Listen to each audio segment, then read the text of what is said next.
వాక్యం చదువుకుందామండి. ఆదికాండము 39వ అధ్యాయము 13వ వాక్యము నుండి 20వ వాక్యం వరకు చదువుదాం. తీసిన వారు చదవండి. ఆదికాండము 39వ అధ్యాయము 13వ వాక్యము నుండి చదవండి.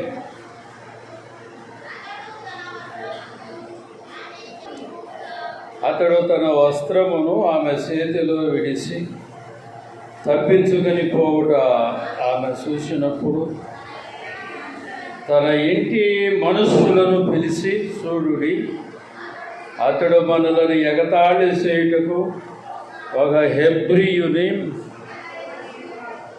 మన యొద్దకు తెచ్చి ఉన్నాడు, నాతో శయనింపవలెనని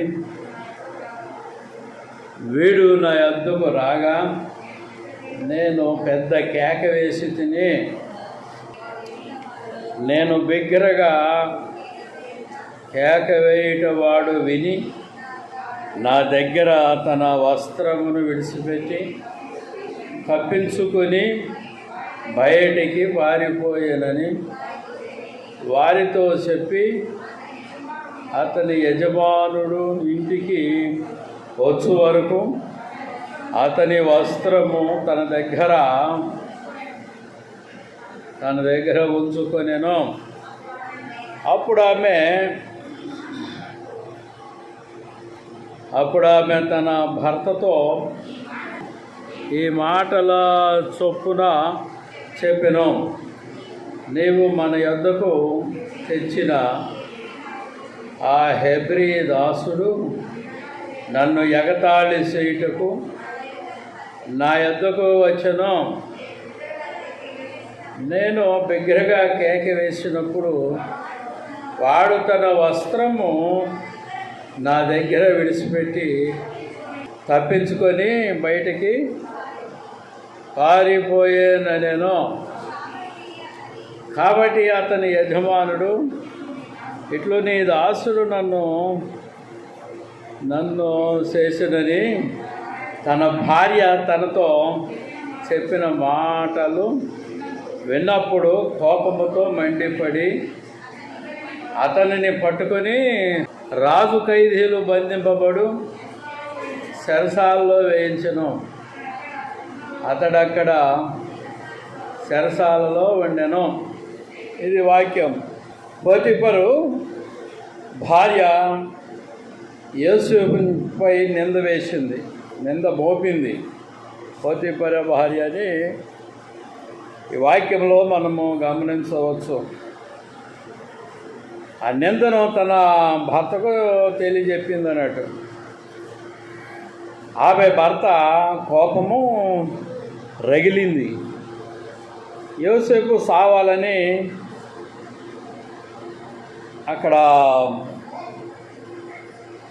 ఆమె భర్త కోపం వల్ల యోసేపు సావాలని అక్కడ ఆమె కాంక్షించింది. కానీ దేవుడు విడిపించాడు అన్నట్టు. యోసేపుని దేవుడు విడిపించాడు. సామెతల గ్రంథంలో 6వ అధ్యాయము 34-35 వాక్యాలు. సామెతల గ్రంథము 6వ అధ్యాయము 34-35 వాక్యంలో 6వ అధ్యాయం, భర్తకు పుట్టు రోషము మహారౌద్రము గలది, ప్రతీకారము చేయు కాలమందు అటివాడు కనికరపడడు. భర్తకు పుట్టు రోషము చెప్పండి. భర్తకు పుట్టు రోషము మహారౌద్రము. భర్తకు పుట్టు రోషము మహారౌద్రము గలది, ప్రతీకారము చేయు కాలమందు అట్టివాడు కనికరపడు. తర్వాత వచనంలో, ప్రాయశ్చిత్తమేమైనా నీవు చేసినను వాడు లక్ష్య పెట్టడు. ఎంత గొప్ప బహుమానములు నీవిచ్చినాను వాడు ఒప్పుకొనడు. ఇదండి. ఇక్కడ అయితే వాస్తవానికి ఆయన భార్య పొరపాటును కాంక్షించింది, కానీ యోసేపు ఒప్పుకోలేదు, పారిపోయాడు పాపం నుండి.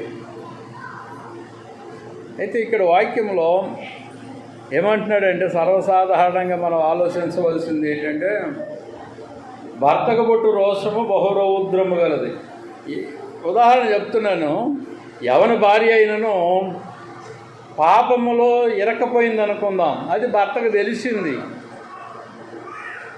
అప్పుడు ఎలాంటి ప్రాయశ్చిత్తం ఇచ్చినను ఆ భర్త ఒప్పుకొనడు, సహించడు. అది సహనం కలిగిన పని కాదు, రోషపూరితమైనది. భార్య చేసిన తప్పు రోషపూరితమైనది. ఏంటిది అది? ఇక్కడ భార్య చేసిన దోషం అనేది బహు భయంకరమైనది.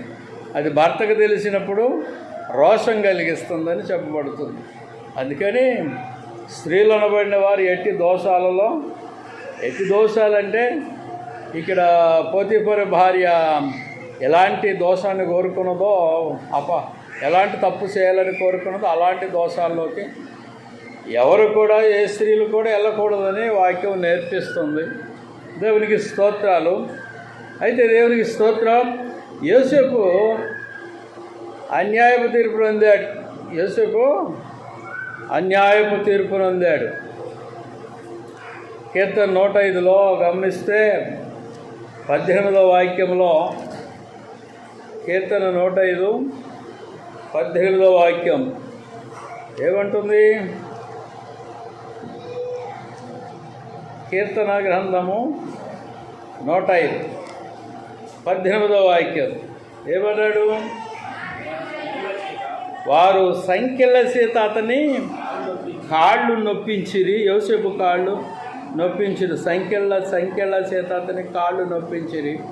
ఇనుము అతని ప్రాణమును బాధించను అని రాయబడింది. అన్యాయపు తీర్పు అన్నట్టు. యోసేపుని పట్టుకొని బావిలో వేశారు, కట్టిపడేసి. తర్వాత దాన్ని బయటకు తీసి ఇష్మాయిలీలకు అమ్మేశాడు. బంధింపబడిన వాడై ఐగుప్తులో అమ్మబడ్డాడు అని రాయబడింది. అందుకని సంఖ్యలని రాయబడుతుంది. సంఖ్యల చేత బంధింపబడిన వారు మీ మధ్య ఉన్నారు. సంఖ్యల చేత బంధింపబడడం అంటే ఏంటి? కొందరు కులకట్ల చేత బంధింపబడ్డారు. కులపిచ్చి వాడు చచ్చినా కూడా కులపిచ్చిపోదు, అవునా? లేకపోతే ఆమె చచ్చినా కూడా ఆ కులపిచ్చి అనేది సావదు. అది పుట్టుకతో తెచ్చుకున్నాడేమో, పుట్టుకలో నుంచి తెచ్చుకున్నాడేమో కులం. అది ఒక సంఖ్యల్లో నిన్ను కట్టేసినవి, నిన్ను నీ గల్లీ కులకట్ల నుంచి నిన్ను అవి విడుదల కానివో. నీ కులమును యేసును నమ్ముకుంటే నీ కులము నిన్ను వెలివేస్తుంది. ఎందుకు? నువ్వు పరలోకం వెళ్తావు, రక్షణ పొందినావు కనుక పరలోకం వెళతావని నిన్ను భూలోక పరంగా భయపెడుతుంది నీ కులం. నువ్వు ధైర్యంగా ఉండి దేవుని యందు అట్టి విధానాలను ఎదుర్కొనాలని దేవుని వాక్యం నేర్పిస్తుందండి. అదే ఇంకోటి మత కట్లు అంటే అదొక పిచ్చి, మత పిచ్చి. మతం అనేది ఒక పిచ్చి. నిన్ను పరలోకమది చేరనివ్వదు. నీ మతం నుండి నేను నిలగొడతారు. యేసును నమ్ముకున్నందుకు. ఎందుకంటే నువ్వు రక్షణ పొందినావు కనుక ఆ రాజ్యంలోకి వెళ్లకుండా సాతాను నీకు అడ్డు వేస్తుంది. ఈ మధ్య ఒక అమ్మాయి రక్షణ తీసుకున్నది. నాతో డైరెక్ట్గా అనలేదు, కానీ అమ్మ వేరే వాళ్ళదంటే వాళ్ళు నాతో అన్నారు. మా వాళ్ళు ఒప్పుకోవట్లేదండి. ఆ యొక్క చర్చికి పోతుంటే అనే ఒక మాట వాడిందని తెలిసింది. మీ వాళ్ళు నిన్ను పరలోకం చేర్చరు, నీకు రక్షణ ఇవ్వరు. నువ్వు దేవుని రాజ్యం పోవాలనుకుంటే ఆ రాజ్యంలోకి నిన్ను పోనీరు. అది కనుక కులకట్లు ఒకటి, మత కట్లు. నువ్వు చచ్చిపోయినా కూడా అది పోదు. చచ్చిపోతున్నప్పుడు కూడా ఆ కులాన్ని ధ్యానిస్తుంటావు. ఈ స్వరం ద్వారాగా. ఎందుకయ్యా అంత కఠినంగా చెబుతున్నావంటే, అసలు ఆ పరలోకంలో కులం లేదు. వేరే ప్లానెట్ మీద ఉంది దేవుని రాజ్యం. అక్కడ కులం లేదు, అక్కడ మతం లేదు. భూలోకముల నుంచి విడిపించబడిన వారు ఆ రాజ్యంలోకి వస్తారు. కులం లేదు, నా మతం లేదు. అందుకనే నా కులాన్ని నేను విడిచిపెట్టాను, నేను పుట్టిన మతాన్ని నేను విడిచిపెట్టానండి.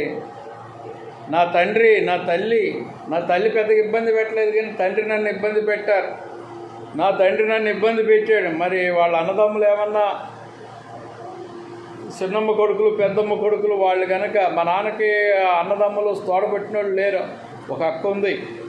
మిగతా వాళ్ళందరూ చిన్నమ్మ పెద్దమ్మ కొడుకులు అయ్యి ఉన్నారు. వాళ్ళు కనుక ఈయనకేమన్నా సురకేసారేమో, అరే వాడు చర్చికి పోతున్నాడు రా, రేపు నీకు తలకాయ నొప్పి అవుతుంది, వాడు పెద్దగా అవుతుండో, యేసుని నమ్ముకుంటుండో, యెహోవాను నమ్ముతుండో, ఆ క్రైస్తవుల్లో కలిసిపోతుండో, ఇక నీ మాట వినడు అని ఎవడో పుల్లలు పెట్టారు అనుకుంటాను, నాకు తెలియదు. కానీ నేను ఊహిస్తున్నా, వీడు నీ మతాన్ని నీ కులాన్ని విడిచి ఆ క్రైస్తవుల్లో కలిసిపోతాడని ఎవరో పుల్లలు వేస్తుంటారు.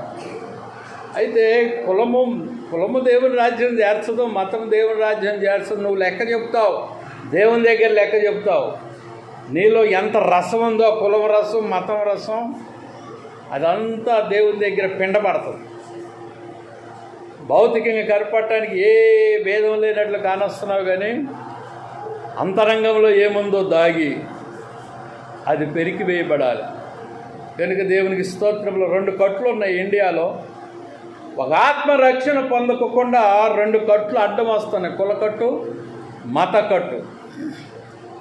ఏమయ్యా భుజంగరావు అని నేను పలకరిస్తున్న వాడు నాకేమో చూడకోకుండా, నన్ను చూడకోకుండా, నాకు మాట్లాడుకోకుండా ముఖం తిప్పుకొని ముందు ముడుచుకొని పోతుండు. మా అమ్మ దినాన్ని నేను చేస్తున్నా అక్కడ నిలబడి. ఆడు వస్తున్నాడు, మా పంక్తికి వస్తున్నాడేమో, మా ఊరు ఆ కులపోడు. నేను ఆ మాట ఆయన పేరుని పెట్టి పిలిచేసరికి, పెద్దోడు కదా, పేరు పెట్టి పిలిచేసరికి బాధపడ్డాడో, లేకపోతే వీడు మనలో లేడు కదా, దేశాల మీద పోయిండు అని ఆయన పలకలేదో ఏమో. కానీ కులకట్టు ఒకటి మత కట్టు. నేను అదే ఊరిలో ఉంటే నన్ను ఎలగొట్టేవాడిని. నేను చిన్నపిల్లగాడిని కనుక నా జోలికి ఎవడు రాలేదు. నేను పెద్దగా అయ్యా కదా, పెద్దగా అయిన తర్వాత ఆ ఊరిలోనే లేను కదా, 20 ఏళ్ళ లోపలనే ఆ ఊరిని విడిచేసా, పుట్టిన ఊరిని. దేవుని పరిచర్య కొరకు వెళ్ళిపోయాను. కనుక అక్కడ కులం అనే ప్రభావం నా మీద పనిచేయలేదు, మతం అనే ప్రభావము నా మీద పనిచేయలేదు. ఎందుకంటే నాకు తెలియదు. అక్కడే కనుకుంటే పెద్ద అయిన తర్వాత, నాకు పెళ్ళైన తర్వాత వాళ్ళు నా మీద ప్రభావం చూపిస్తుండే వాళ్ళేమో.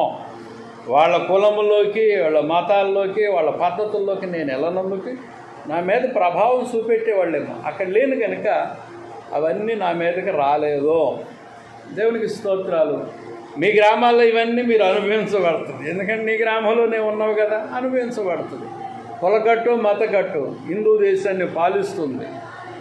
అయితే కులం నుంచి వెళ్ళిపోపా అంటావా పాస్టర్ అంటావు, మతం నుంచి వెళ్ళిపోమా అంటావా అని అడుగుతారు. నేను వెళ్ళిపోమని లేదు, నిన్ను ఇబ్బంది పెడితే పక్కకుండు, దేవుణ్ణి ఆరాధన చేసుకోబడుతుంది. దేవునికి స్తోత్రాలు. దేవుని వాక్యం మనకి ఈ సంఖ్యలని వేసింది, కుల సంఖ్యల్లో మత సంఖ్యల్లో. ఆ సంఖ్యలో బలీంగా నేను కట్టేసినాయి. అరే కులం గారి కులాన్ని, యేసుని నమ్ముకున్న వాళ్ళని చేసుకోమంటే ముందుకు రావట్లేదు. కారణం ఏంటి? అదే కులకట్టు అంటే, మతకట్టు అంటే. ఆ రసం అనేది నరనరాల్లో పిండబడింది, మీ నరనరాల్లో. నన్ను ప్రశ్నించండి. ఒక కులం ఉండదు నా ఇంట్లో. Praise the Lord. Hallelujah, hallelujah, hallelujah. మీదేం కులం అండి పాస్టర్ గారు అంటే, ఏం కులం అది? అబ్రహాముది ఏం కులం? ఆదాముది ఏం కులం?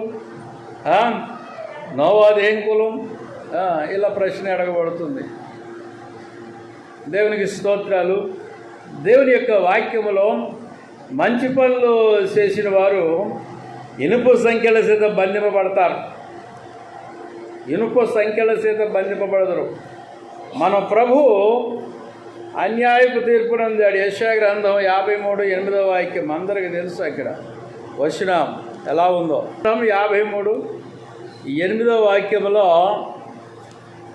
యెషయా గ్రంథం 53:8 వాక్యం ఏమంటున్నాడు ఇక్కడ? చదవండి. అన్యాయపు తీర్పు నందినవాడై అతడు కొనిపోబడెను. అతడు నా జనుల అతిక్రమమును బట్టి మొత్తబడిన కదా. సజీవుల భూమిలో నుండి అతడు కొట్టివేయబడిను. అయినను అతని తరము వారిలో ఈ సంగతి ఆలోచించిన వారెవరు అని వాక్యము రాయబడింది.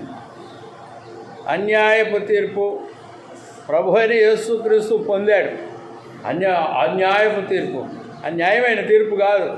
ఆయన ఏ దోషం చేయలేదు, ఆయన ఏ నేరం చేయలేదు. అయితే అన్యాయంగా తీర్పు నంది కొనిపోబడి సిలువ వేయబడ్డాడు, కొరడాలతో కొట్టబడ్డాడని రాయబడింది. భ్రష్టత్వమునకు యోసేపు లోబడినందుకే శిక్ష కలిగింది. కొందరికి జీవితంలో తప్పు చేయకుండా తప్పు చేసినట్లుగా శిక్ష పడుతుంది. అన్యాయపు తీర్పు అది తెలుస్తుంది. తర్వాత ఈ వ్యక్తి అన్యాయంగా శిక్షింపబడ్డాడని తెలుస్తుంది. తర్వాత దేవుని చేత విడుదల కలుగుతుంది అట్టి వ్యక్తులకి, ఎవరికైనా సరే. దేవునికి స్తోత్రాలు.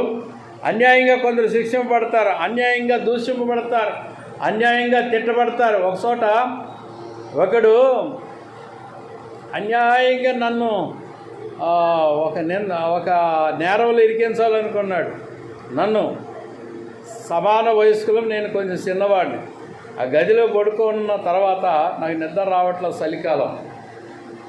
నేను కొంచెం నిద్రపోయినట్లుగా అయిపోయినప్పుడు వచ్చి కరెంట్ వేస్తాడు. నేను లేచి కరెంటు బంద్ చేస్తాను. మళ్ళీ పడుకుంటే మళ్ళీ వచ్చి కరెంట్ వేస్తాడు. అట్లా 3-4 దఫాలు చేశాడు. మళ్ళీ కరెంటు బంద్ చేసాం, మళ్ళీ పడుకున్నా. అట్లా కరెంట్ వేసి ఆ ఇంటి యజమానిని పిలిచి నా మీద నేరం మోపాడండి. ఆ ఇంటి యజమానికి కోపం వచ్చి, ఆ రోజుల్లో కరెంట్ అంటే చాలా వాల్యూ కలిగింది. ఈ రోజుల్లో కరెంటు బిల్స్ విస్తరవిడిగా కడుతున్నాం. ఆ రోజుల్లో కరెంటుకు చాలా విలువ ఉంది.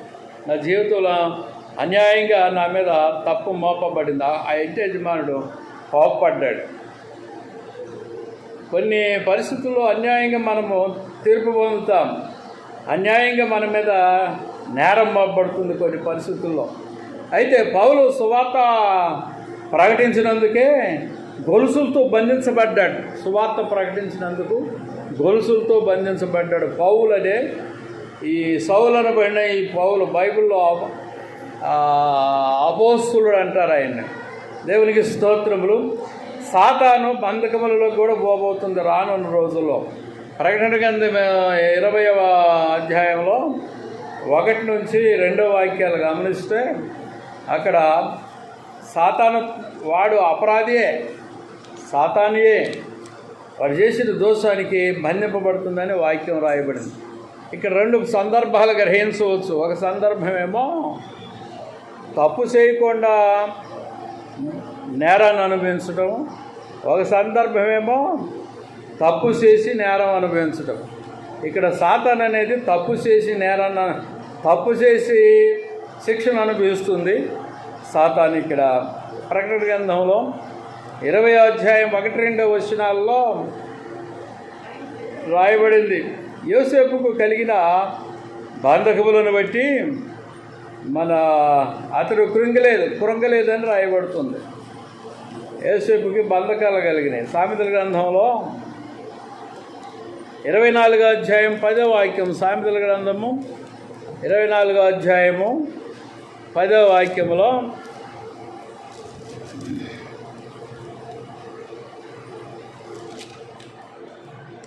24:10 వాక్యం ఏం రాయబడింది? శ్రమ దినమున నీవు కృంగిన ఎడల శ్రమలు వస్తాయి. విశ్వాసికి శ్రమలు వస్తాయి. యోబుకైతే 10 మంది పిల్లలు చనిపోయారని రాయబడింది. అది శ్రమ కాదండి, అన్నిటికంటే మిక్కిలి శ్రమ. అది యోబు కలిగిన శ్రమలన్నింటిలో మిక్కిలి శ్రమ పిల్లలు చనిపోవటం. ఆ వాస్తవానికి ఆ పిల్లలు చనిపోయినప్పుడు ఆయన దేవుణ్ణి విడిచిపెట్టిపోవాలా. దేవుణ్ణి కూడా విడిచిపెట్టి వెళ్ళిపోకపోయి పోవటాన్ని బట్టి అక్కడ ఏం జరిగింది? తన ప్రాణమే తీయబడే విధంగా శ్రమ వచ్చింది. తన ప్రాణం పోగినంతగా శ్రమ వచ్చింది. ఒకటి, పిల్లలందరూ చనిపోయారు. రెండోది, ప్రాణమే వెళ్ళిపోయే అంతగా శ్రమ వచ్చింది, బాధ. అప్పుడు కూడా ప్రభువును విడవలేదు. భార్య వచ్చింది, నువ్వు దూషించి మరణంగా అంటుంది. దేవుని దూషించి మరణంగా. భార్య కాదు వచ్చింది అక్కడ, భార్య లోపల నుంచి సైతాను వచ్చింది. ఆ సైతాను మాట్లాడుతున్న మాట అది. భార్య లోపల నుంచి, భార్య కాదు మాట్లాడేది. వాస్తవానికి కనపడేది భార్యే కానీ ఎదురుగా లోపల మాట్లాడేది సైతాన్.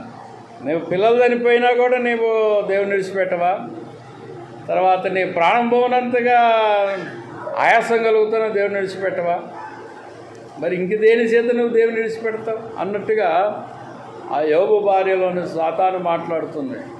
సావరాదు అని, దేవుని దోషించయ్యా అని సైతాను మాట్లాడుతుంది. కానీ నీకెన్నడన్నా ఇలాంటి శ్రమ వచ్చిందా అంటే, విశ్వాసులారా, సేవకులారా, మీకు ఇలాంటి శ్రమ వస్తే నువ్వు దేవునిలో నిలబడతావా అని ప్రశ్నింపబడుతున్నావు. ఇప్పుడు శ్రమ దినము నువ్వు కృంగిపోతే నీవు శాతగాని వాడు అవుతావు అని రాయబడింది. శ్రమ దినం వచ్చినప్పుడు చాలామంది శ్రమలు వస్తే దేవుని విడిచిపెట్టి వెళ్ళిపోతారు. అమ్మాయి దేవుని మందిరానికి వచ్చి ఒక సంవత్సరంన్నర అయింది. భలే యాక్టివ్గా పాల్గొన్నది, ఎక్కడ పడితే అక్కడ సేవా పరిసరిలో. కానీ లాస్ట్కి వచ్చేసరికే తుస్సుమన్నది. అది ఏదో నాకు అర్థం కాల. శ్రమ వచ్చినప్పుడు కులకట్లు, మతకట్లు, ఇంకా నీకు భౌతికమైన శ్రమలు, ఆర్థిక ఇబ్బందులు వచ్చినప్పుడు దేవుల్లో నిలబడాలని బైబిల్ చెప్తుంది, వాక్యం చెప్తుంది. నువ్వు నిలబడకుండా దేవుణ్ణి విడిచిపెడితే నీకు రక్షణ ఏమి కలుగుతుంది? రక్షణను ఎలా స్వతంత్రించుకుంటావు? దైవ రక్షణ, దేవుని రక్షణ. నీవు దేవుల్లో నిలబడితే దేవుని రక్షణ పొందుకుంటావు. దేవునికి స్తోత్రాలు. యోసేపు నిందలకు గురయ్యాడండి. 2 కొరింథీలో 4వ అధ్యాయం 12వ వాక్యములలో ఒక మాట రాసి ఉంది. 2 కొరింథీ 4వ అధ్యాయము 12వ వాక్యం.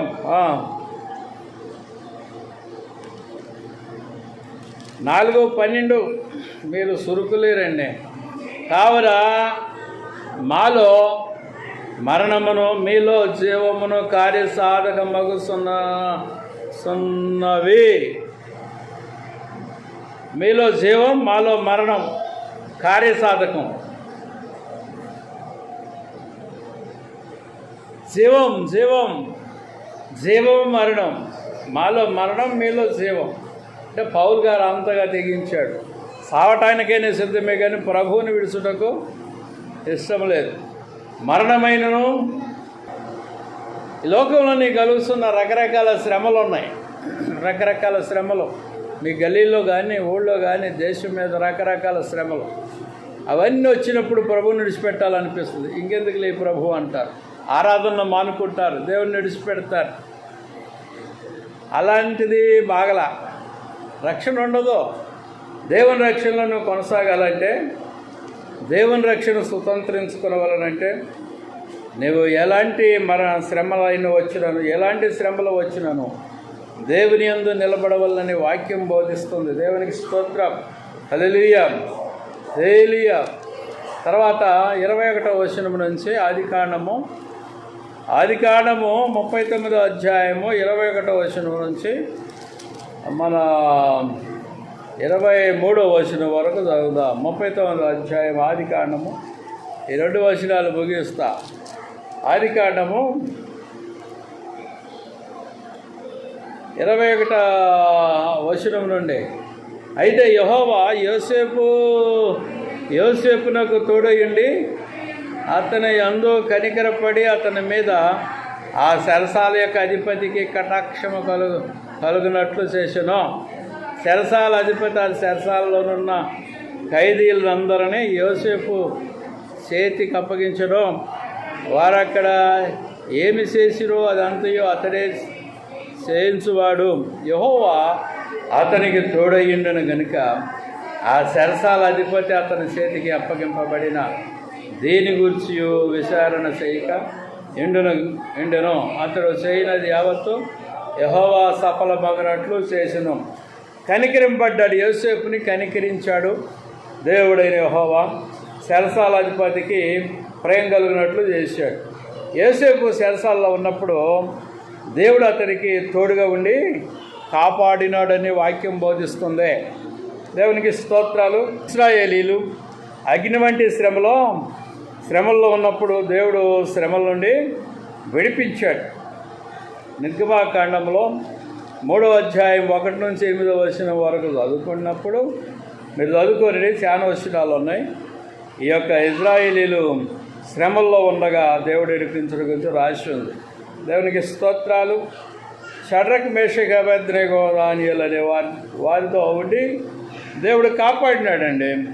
తర్వాత మన శ్రమల నుంచి కూడా దేవుడు మనల్ని ఆయన విడిపించుడు. కీర్తన 91లో 14-16 వచనాలు చదువుదాం. కీర్తన 91 14-16 వచనాలు ఏమని రాసి ఉంది? 91-14-16 వచనాలు. అతడు నన్ను ప్రేమిస్తున్నాడు గనుక నేను అతన్ని తప్పించదును. నన్ను ప్రేమిస్తున్నాడు. ఎవరైతే దేవుణ్ణి ప్రేమిస్తారో వాళ్ళని వారి యొక్క శ్రమల నుండి ఆయన తప్పించును. తర్వాత అతడు నా నామం నెరిగినవాడు గనుక నేను అతన్ని ఘనపరచెదను. అతడు నాకు మొర్ర పెట్టగా నేను అతనికి ఉత్తరం ఇచ్చేదను. శ్రమలో నేను అతనికి తోడయ్యుండేదను. అతడు విడిపించి అతని గొప్ప చేసేదను. దీర్ఘాయువు చేత అతనిని తృప్తిపరచేదను. నా రక్షణ అతనికి చూపించేదను అని వాక్యము చెప్తుంది. నన్ను ప్రేమించు వారిని శ్రమల్లో నుంచి విడిపిస్తాను. దేవుడిని యెహోవా వాగ్దానం అది. నువ్వు దేవుడిని ప్రేమిస్తే నిన్ను శ్రమల్లో నుంచి దేవుడు విడిపిస్తాడు. మీలో కొందరికి సరైన విశ్వాసం లేదు దేవుడి ఎడల. ప్రభు అంటే విశ్వాసం సరిగ్గా లేదు. గాలి వచ్చి కొట్టిందనుకో, ఆ శోధనకి, గాలి లాంటి శోధనకి, తుఫాను వచ్చి పడిందనుకో, ఆ వరద వచ్చి పడ్డప్పుడు ఆ శోధనకి దేవుని విడిచి పారిపోయేటట్టుగా ఉన్నారు. అలాంటి అల్ప విశ్వాసం కలిగిన వారు ఉన్నారు ఈ సంఘం మధ్య. విశ్వాసం బలంగా ఉండాలని ప్రభు వాక్యం బోధిస్తుంది. చెరసాల యేసుపై కనికరం కలిగినట్లు దేవుడు చేశాడు. సామెతల గ్రంథంలో 21వ అధ్యాయం 1వ వాక్యంలో గమనిస్తే, సామెతల గ్రంథం 21వ అధ్యాయము 1వ వాక్యం, సామెతల గ్రంథము 21వ అధ్యాయం 1వ వాక్యం. సామెతల గ్రంథం, యెహోవా చేతిలో రాజు హృదయము నీటి కాలువల వలెనున్నది. యెహోవా చేతిలో రాజు హృదయము నీటి కాలువల వలె ఉన్నది.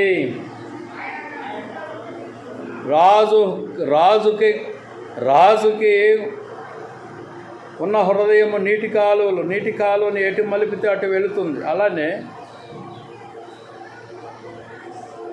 రాజు యొక్క హృదయం కూడా దేవుని చేతిలో ఆ విధంగా మలపబడుతుంది. ఫరో యొక్క హృదయం ఆ విధంగా ఉన్నది.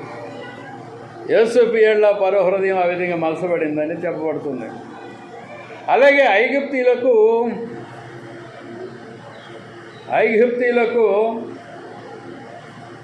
ఇజ్రాయేలీల పట్ల కటాక్షం కలిగినట్లు దేవుడు చేశాడు. ఆయన తన చిత్త వృత్తి చొప్పున దాని త్రిప్పున హృదయాన్ని అని రాయబడుతుంది. నిర్గమాకాండంలో 3వ అధ్యాయం ముగిస్తున్నాను. నిర్గమాకాండం 3వ అధ్యాయం 22వ వచనం. నిర్గమాకాండము 3:22 వచనంలో 3:22లో ప్రతి స్త్రీయు తన పొరుగు దానిని, తన ఇంట నుండు దానిని, వెండి నగలను, బంగారు నగలను, వస్త్రములను ఇమ్మని అడిగి తీసుకొని మీరు వాటిని మీ కుమారులకును మీ కుమార్తెలకును ధరింపజేసి ఐగుప్తీలను దోసుకొందురనెను. తర్వాత అధ్యాయము 2-3 వచనాలు. నిర్గమాకాండంలోనే 11:2-3 వచనాలు. కాబట్టి తన సెలికాని యొద్ద ప్రతి పురుషుడును, తన సెలికెత్తి యొద్ద ప్రతి స్త్రీయును వెండి నగలను బంగారు నగలను అడిగి తీసుకొనుడని ప్రజలతో చెప్పము. యెహోవా ప్రజల ఎడల ఐగుప్తీయులకు కటాక్షం కలుగజేసును. అదిగాక ఐగుప్తు దేశంలో మోషే అను మనుషుడు ఫరో సేవకుల దృష్టికిని ప్రజల దృష్టికిని మిక్కిలి గొప్పవాడాయనో. 12:36 కూడా.